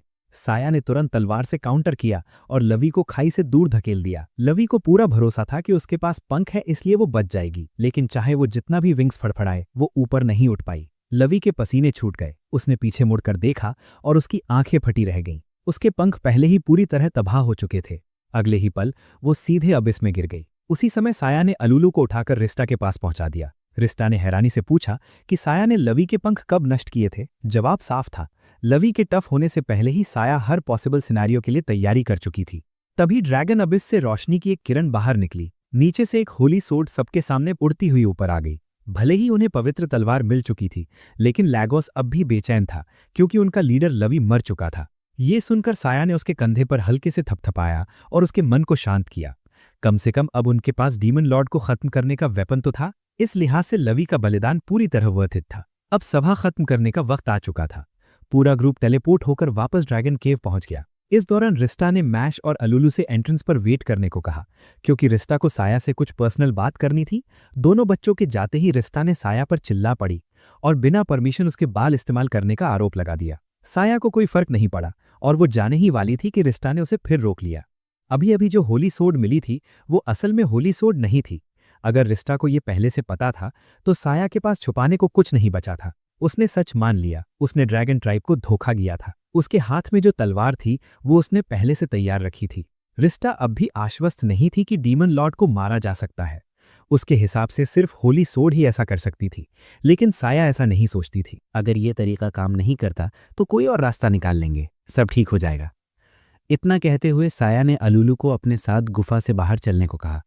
जैसे ही वे एंट्रेंस तक पहुंचे, उन्होंने अलुलू और मैश को घबराई हुई हालत में देखा। गुफा के बाहर सैनिकों का एक पूरा दल तैनात था, जो किसी के आदेश पर रिस्ट और साया को खत्म करने के इरादे से वहां खड़ा लग रहा था। सैनिकों का कप्तान आगे आया, सबको सलूट किया और बताया कि रोजालिया की अगुवाई में नाइट स्क्वाड इस वक्त ओगला कैसल में राक्षसों से लड़ रही है। उन्हें उम्मीद थी कि हीरो और गॉडेस वहां पहुंचकर हालात संभाल लेंगे। ये सुनकर रिस्ता ने चैन की सांस ली। कम से कम उन्हें थोड़ा रेस्ट तो लेने दो। लेकिन कप्तान चाहता था कि वे तुरंत रवाना हो, क्योंकि उसे डर था कि कहीं देर ना हो जाए। वो खुद साया और रिस्टा को वहां ले जाने की पेशकश करता है। साया हवा में उठते हुए कामली बोला, इसकी जरूरत नहीं है, एक नॉर्मल इंसान भी उड़ सकता है। वाकई यही तो हीरो है, सैनिकों ने एडमिरेशन के साथ कहा। उन्हें पूरा भरोसा था कि हीरो की ताकत बीलबाब को जरूर हरा देगी। जब रिस्ता ने इस नाम के बारे में पूछा तो कप्तान ने आगे समझाया। बीलबाब एक मक्खी जैसे आकार का राक्षस था, जो दूसरी मक्खियों की पूरी आर्मी को लीड करते हुए ओगला कैसल पर हमला कर रहा था। इतनी जानकारी साया के लिए काफी थी। साया ने मैश को अपने साथ चलने को कहा, जबकि अलुलू रिस्ता के साथ जाएगी। तीनों एक साथ ओगला कैसल की ओर उड़ चले। उड़ते उड़ते अचानक उनके सामने एक काला सा बादल दिखाई दिया। रिस्ता की आंखें फैल गईं जब उसे समझ आया कि ये बीलबाब की फ्लाई आर्मी है। पूरा ग्रुप एक किनारे छिपकर हालात देखने लगा। साया ने अंदाजा लगाया कि ये सारी मक्खियां लेवल 30 से ऊपर की थीं और अनडेड से कहीं ज्यादा डेंजरस थीं। तभी बीलबाब की आवाज गूंजने लगी। जंगल के किनारे सैनिक मक्खियों की आर्मी से जान बचाकर लड़ रहे थे। रिस्ता ने बीलबाब के स्टैट्स चेक किए। वो 4 हेवनली किंग्स में से एक नहीं था, लेकिन उसकी स्पीड अब नॉर्मल थी। उसकी मक्खियों की सेना ब्रूटल और बेहद पावरफुल थी। बीलबाब के आदेश पर वे सैनिकों को हवा में उठाकर नीचे फेंक देते थे, जिससे उनकी हड्डियां और शरीर चकनाचूर हो जाते थे। ये सब देखकर बीलबाब जोर जोर से हंसा और बोला कि जब तक हीरो सामने नहीं आता वो सबको मार डालेगा। अब साया को समझ आ गया कि ओगला कैसल अभी तक क्यों बचा हुआ था। वो जानबूझकर हीरो को बाहर लाने की कोशिश कर रहा था। बीलबाब के हटते ही साया सैनिकों के पास पहुंचा। रोजालिया, जो मुश्किल से खड़ी थी, तुरंत साया को पहचान लिया। उसने काउंटर अटैक की तैयारी का आदेश दिया, लेकिन कार्लो ने उसे रोक लिया। अभी बहुत सारे घायल थे, इसलिए जल्दबाजी ठीक नहीं थी। रोजालिया ने बात समझी और साया के ग्रुप को फोर्ट ओगला में स्ट्रैटेजी डिस्कस करने के लिए बुलाया। रास्ते में कार्लो ने साया को पूरी सिचुएशन समझाई। बीलबाब का हर कदम सिर्फ साया को बाहर निकालने के लिए था। किले को तबाह करने के बावजूद वो एम्पायर में आगे नहीं बढ़ सका, क्योंकि अगर वो आगे जाता तो एम्पायर का स्ट्रॉन्गेस्ट जनरल उसे तुरंत खत्म कर देता। साया को ये बात अजीब लगी। अगर वो जनरल इतना स्ट्रांग है तो वो खुद दुनिया को क्यों नहीं बचा रहा? जरूर कोई रीजन होगा। बाद में पता चला कि वो जनरल राजधानी छोड़ ही नहीं सकता था। कार्लो सबको मीटिंग रूम में ले आया। मीटिंग शुरू होने से पहले साया ने अपनी सिक्योरिटी चेक करनी जरूरी समझी। उसने कई पॉसिबिलिटीज सोची, disguised demons, trapped fortress, hidden listeners. सब कुछ थरोली चेक करने के बाद भी जब कुछ सस्पिशियस नहीं मिला तो रोजालिया ने गुस्से में कहा कि ये सारी नॉनसेंस बंद करो। अब किसी मीटिंग की जरूरत नहीं है। वो और हीरो सीधे राक्षसों पर हमला करेंगे। साया मान गया, लेकिन सिर्फ पहले हिस्से के लिए। उसके बाद कोई डिस्कशन नहीं। साया ने फैसला किया कि वो डिवाइन रेल्म वापस जाएगा ताकि पूरे ग्रुप के लिए और इंटेंस स्कैनिंग का इंतजाम कर सके। ये सुनकर रोजालिया सन्न रह गई। क्या साया उन्हें छोड़कर जा रहा था? तभी रिश्ता ने बीच में आकर समझाया कि डिवाइन रेल्म में टाइम फ्लो अलग होता है, इसलिए घबराने की जरूरत नहीं है। रोजालिया ने रिश्ता की तरफ देखा और कहा कि अगर साया को और ट्रेनिंग चाहिए तो गॉडेस खुद बैटल में उसका साथ दे सकती है। साया ने तुरंत इस आइडिया को रिजेक्ट कर दिया और साफ कहा कि भले ही रिश्ता एक गॉडेस हो, लेकिन वो प्रैक्टिकली यूजलेस है। अब उनके पास बस एक ही ऑप्शन बचा था, यही इंतजार करना जब तक साया पूरी तैयारी करके वापस न लौट आए। उसने मक्खियों के झुंड को पहले ही देख लिया था और इस वक्त उसे जीत की कोई रियल होप नजर नहीं आ रही थी। ये देखकर रोजालिया एकदम फ्रीज हो गई और फिर साया पर चिल्लाते हुए उसे ऐसा रूथलेस हीरो कह दिया जो अपने साथियों को मरते हुए बस देखता रहता है। साया ने बिल्कुल काम रहते हुए जवाब दिया, अगर पहले से पता है कि कोई चांस नहीं है तो अंदर घुसना सबसे ज्यादा फूलिश फैसला होता है। ऐसे हालात में दिमाग ठंडा रखकर अगला स्टेप प्लान करना चाहिए। रोजालिया ने उसकी तरफ उंगली उठाकर उसे कावर्ड कहा। ये सुनते ही रिश्ता बीच में आ गई और साया का बचाव करते हुए बोली कि वो जरूरत से ज्यादा कॉशियस जरूर है, लेकिन यही केयरफुल नेचर उन्हें अब तक कई लड़ाइयां जितवा चुका है। रिश्ता को उम्मीद थी कि रोजालिया थोड़ा सब्र रखेगी और साया के लौटने का इंतजार करेगी, लेकिन ये सुनते ही रोजालिया रिश्ता पर भड़क गई। एक इमॉर्टल गॉडेस को लाइफ और डेथ की क्या समझ होगी? उसके 100 सैनिक मर चुके थे। रिश्ता यह दर्द कैसे समझ पाएगी? तभी साया ने अचानक पलटकर तीखा जवाब दिया। उसने साफ कहा कि उन सबकी मौत की जिम्मेदार खुद रोजालिया है, क्योंकि उसके पास कोई स्ट्रैटेजी नहीं थी। उसी ने अपने सैनिकों को मौत की तरफ धकेला। रोजालिया गुस्से से आग बबूला हो गई और साया को थप्पड़ मारने आगे बढ़ी, लेकिन साया ने उसका हाथ झटक दिया और उल्टा उसे ही थप्पड़ मार दिया। ये देखकर सब सन्न रह गए।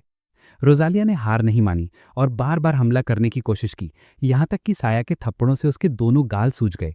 गुस्से और बेबसी में रोजालिया रोने लगी, लेकिन साया पर इसका कोई असर नहीं पड़ा। उसने रिश्ता से डिवाइन रेल्म लौटने के लिए पोर्टल खोलने को कहा। जैसे ही वे वापस पहुंचे, रिश्ता ने साया को डांटा और कहा कि उसका व्यवहार बिल्कुल ठीक नहीं था। रोजालिया आखिर एक औरत थी। साया ने मुट्ठी कसते हुए जवाब दिया कि भले ही वो स्त्री हो, लेकिन उसकी बेवकूफ़ी भरी सोच को वो कभी माफ नहीं कर सकता। इसके बाद मक्खियों के झुंड को हारने की प्लानिंग शुरू हुई। अपनी ओरिजिनल वर्ल्ड में साया को बस एक गन की जरूरत पड़ती, लेकिन यहाँ गन्स न होने की वजह से उसे बो एंड एरो पर निर्भर होना पड़ा। इसी सिलसिले में रिश्ता उसे बो गॉडेस माइडस से मिलवाने ले गई। साया ने रिश्ता को इंट्रो या ग्रीटिंग का मौका तक नहीं दिया और सीधे पॉइंट पर आ गया। वो जानना चाहता था कि माइडस एक साथ कितने एरोज चला सकती है। ये सुनते ही माइडस ने अपना वुडन बो रख दिया और एक मैजिकल बो निकाल लिया। डेमो देते हुए उसने कामली कहा, मैक्सिमम 7 एरोज, वो भी फुल एक्यूरेसी के साथ।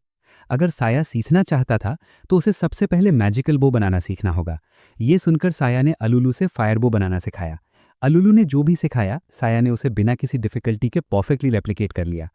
साया वही माइडस के साथ ट्रेनिंग के लिए रुक गई, जबकि मैश और अलुलू को रिश्ता अपने साथ ले गई।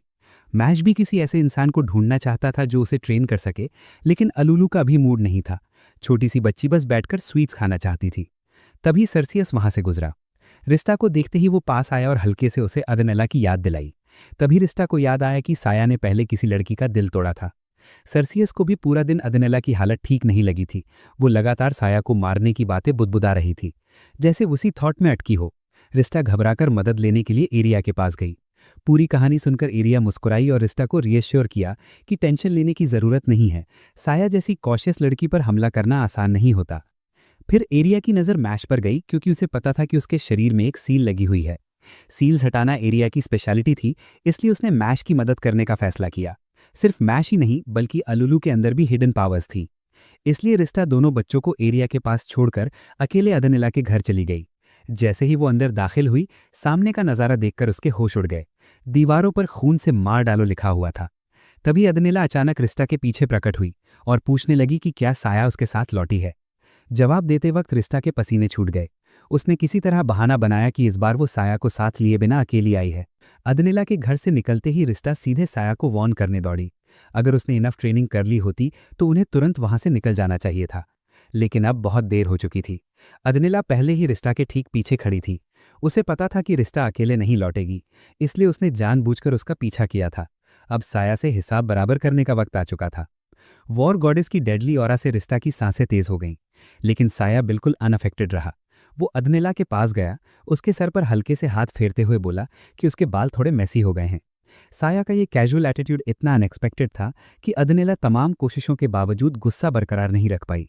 आखिरकार साया ने उसे वहां से भेज दिया ताकि वो अपने आर्चरी प्रैक्टिस पर ध्यान दे सके।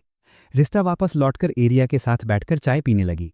जैसा कि एरिया शुरू से कह रही थी, ज्यादा चिंता करने की कोई बात नहीं थी। अदनिला एक अच्छी देवी थी, वो किसी इंसान को मारने नहीं वाली थी। जो भी उन्हें करना है करने दो। फिर एरिया ने रिस्टा को मैश और अलुलू का हाल जानने के लिए बुलाया। आर्या ने दरवाजा खोला और मैश से कामली पूछा कि अब वो क्या क्या कर सकता है। मैश जोश में खड़ा हुआ और अचानक अपनी एक भुजा को एबनॉर्मल साइज तक बढ़ा लिया। यही थी ड्रैगन आर्म, उसके शरीर में छिपी हुई असली पावर।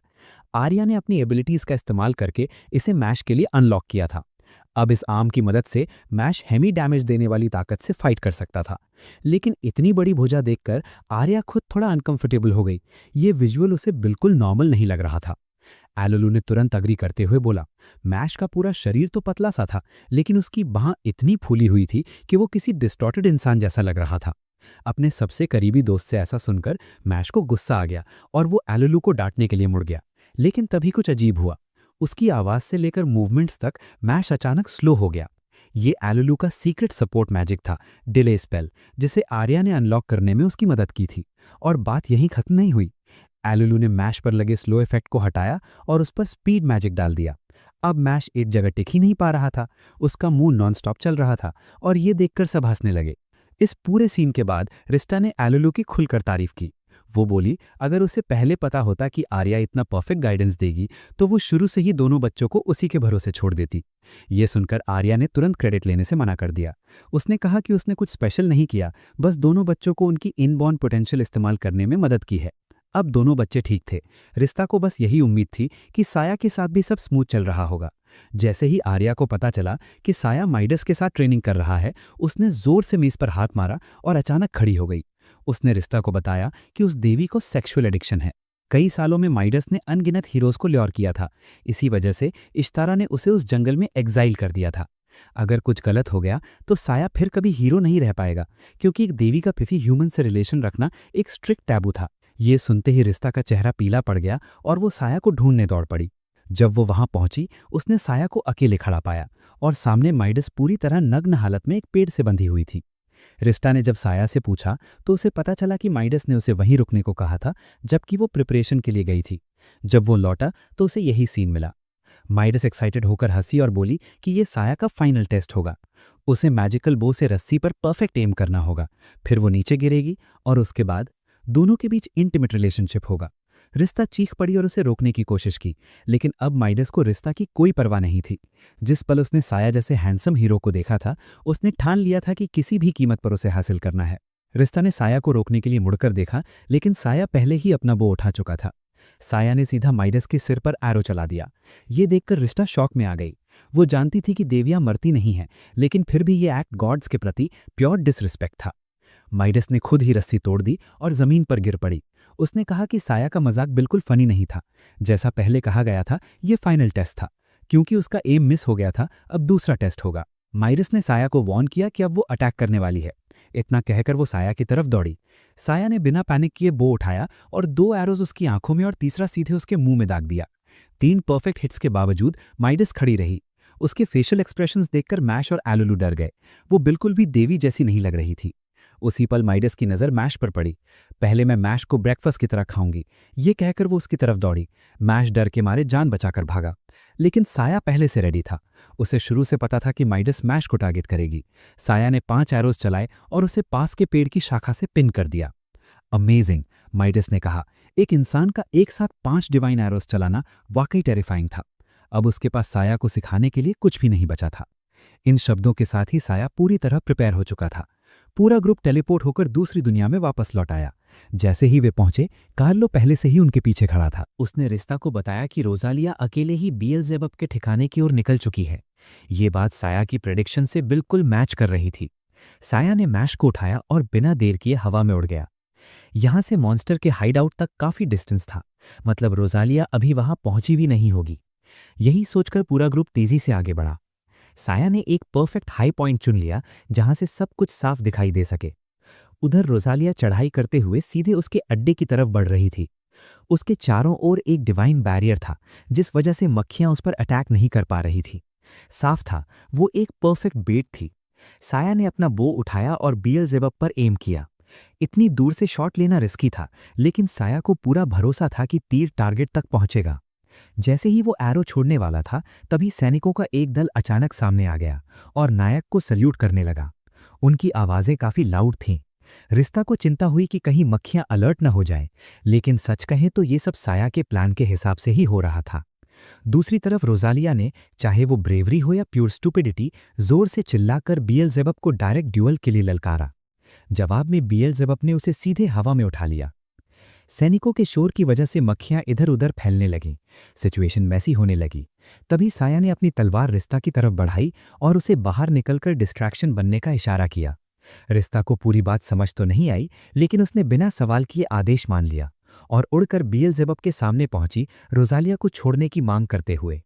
लेकिन वो क्यों मानता? शुरुआत से ही रोजालिया सिर्फ साया को बाहर निकालने का पॉन थी। उसने साफ मना कर दिया और ऐलान किया कि वो रोजालिया को आसमान से नीचे गिरा देगा। मौत के बिल्कुल करीब खड़ी रोजालिया ने फिर भी हार नहीं मानी। उसने उसे कर्स किया और रिश्ता से पूछा कि क्या हीरो का ट्रेनिंग पूरा हो चुका है। ट्रेनिंग का जिक्र सुनते ही बिएल्ज़ेबब समझ गया कि साया लॉन्ग रेंज बो अटैक करने वाला है। इसी डर से उसने रोजालिया को पकड़कर एरोस की रेंज से बहुत ऊपर उड़ान भर ली। रिश्ता को पीछे उड़ते देख बिएल्ज़ेबब ने प्लान बनाया कि वो रोजालिया को इतनी जोर से फेंकेगा कि रिश्ता पकड़ ही ना पाए। तभी एक एरो उसके चेहरे के पास से गुजरा। उसी पल रोजालिया छूट गई और रिश्ता ने उसे सक्सेसफुली पकड़ लिया। बिएल्ज़ेबब को यकीन नहीं हो रहा था कि साया इतनी ऊंचाई तक एरो पहुंचा सकता है। उसने मैजिकल बोस का गहराई से स्टडी किया था, फिर भी यह उसके दिमाग में फिट नहीं बैठ रहा था। उसे लगा साया को जरूर उड़कर शूट करना पड़ा होगा। वो जोर से हंसते हुए चिल्लाया कि वो डीमन लॉर्ड की आर्मी का सबसे तेज वॉरियर है। उसने साया को खुलेआम अटैक करने को कहा और दावा किया कि वो भागेगा नहीं। तभी दूर से 7 लाइट बीम्स चमकीं और रिश्ता की आंखें फटी की फटी रह गईं। ये तो गॉडेस माइडस की सुप्रीम टेक्निक थी, मतलब साया ने ये भी सीख ली थी। लेकिन क्या वो हिट कर पाएगा? सातों एरो सीधे बिएल्ज़ेबब की तरफ बढ़े। समहाउ वो बच निकला। रिश्ता के माथे से पसीना टपकने लगा। ये सिचुएशन खराब थी। एयर कॉम्बैट में बिएल्ज़ेबब ऑलमोस्ट अनबीटेबल लग रहा था। ऊपर से साया की पोजीशन भी रिवील हो चुकी थी। बिएल्ज़ेबब गुस्से में सीधा उसकी तरफ उड़ पड़ा और तभी उसके पेट में एक बड़ा सा छेद हो गया। उसके चारों ओर ग्लोइंग बर्ड्स प्रकट होने लगे। रिश्ता तुरंत समझ गई, ये साया के अलावा कोई और नहीं कर सकता। जो 7 तीर बिएल्ज़ेबब को मिस कर गए थे, वही लाइट बर्ड्स में बदलकर अब उसे रिलेंटलेसली चेज कर रहे थे। यही लड़ाई खत्म हो गई। रिश्ता ने रोजालिया को जमीन पर उतारा। साया को देखते ही रोजालिया ने उंगली उठाकर उसे लेक्चर देना शुरू कर दिया। उसके हिसाब से हीरो को ऐसे नहीं जीतना चाहिए। एक ट्रू हीरो आमने सामने की लड़ाई से जीतता है। साया ने उसे पूरी तरह इग्नोर कर दिया। उसके लिए ये बस एक बार्किंग डॉग की आवाज थी। ये जानते हुए कि वो साया का मुकाबला नहीं कर सकती, रोजालिया चुप हो गई। बिएल्ज़ेबब मर चुका था। अब बारी थी बची हुई मक्खियों को साफ करने की। मैश और अलूलू की आंखें चमक उठीं। उन्हें लगा अब उन्हें भी रियल फाइट मिलेगी, लेकिन ऐसा नहीं हुआ। साया को मैश की स्ट्रेंथ बढ़ाने के लिए सिर्फ अलूलू की स्पीड स्पेल की जरूरत थी, ताकि वो उसके लिए मक्खियों के शव इकट्ठा कर सके। भले ही रोजालिया इसे मानना नहीं चाहती थी, फिर भी उसे साया को एक बात बतानी पड़ी। इजाले गांव में एक लेजेंडरी आर्मर मौजूद था जो प्राचीन काल से डीमन लॉर्ड को हराने के लिए संभार कर रखा गया था। अगर साया को चाहिए तो उसे वहां जाकर लेना चाहिए। अपने सस्पिशियस नेचर के चलते साया ने बार बार पूछा कि कहीं वो आर्मर कर्स तो नहीं है। रोजालिया के जाने के बाद रिश्ता ने एक टेलीपोर्टेशन पोर्टल खोला और साया को तुरंत आर्मर लेने चलने को कहा। हैरानी की बात यह थी कि इस बार साया ने पहले डिवाइन रेल्म लौटने की जिद नहीं की और सीधे मान गया। जैसे ही वो पोर्टल से बाहर निकले, उनके सामने इजाले का पूरी तरह तबाह हो चुका गांव फैला हुआ था। तो दोस्तों, इसी के साथ इस एनिमे सीरीज का ये पार्ट यहीं एंड करते हैं। लेकिन टेंशन लेने की जरूरत नहीं है, क्योंकि नेक्स्ट पार्ट ऑलरेडी रेडी है और कल ही अपलोड होने वाला है। तो अगर अभी तक वीडियो को लाइक नहीं किया है तो अभी कर दो और चैनल को सब्सक्राइब भी कर देना, ताकि अगला पार्ट मिस ना हो जाए और हर नई वीडियो की नोटिफिकेशन सीधे आप तक पहुंचे। और हाँ, सब्सक्राइब वाला बटन सामने दिख रहा है ना, उसको प्यार से नहीं, जरा जोर से फोड़ डालो, क्योंकि मुझे नहीं पता, बस सब्सक्राइब हो जाना चाहिए। तो चलो, अब मिलते हैं नेक्स्ट पार्ट में। तब तक के लिए गुड बाय, सायोनारा।